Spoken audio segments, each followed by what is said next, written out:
மண்டையில கட்டும் கட்டி உன்னால இருக்கும் முடி உன்முடியா திருமுடியா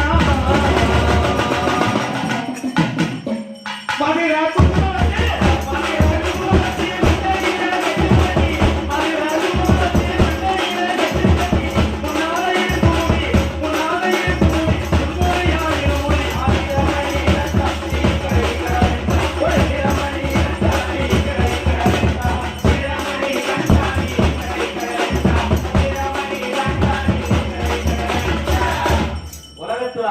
தெய்வம் இருந்தாலும் நம்ம அப்பா ஆத்தா தான் முதல் தெய்வம்.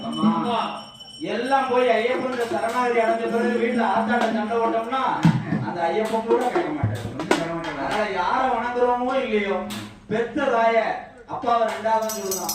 பெத்த தாய வணங்கிட்டு எவன் ஒருத்தன் கோயிலுக்கு போறாரோ அந்த ஐயப்பன் அந்த பக்தர்களுக்கு எல்லாரும் ஆசீர்வாதம் கூட மறந்து வரோம்.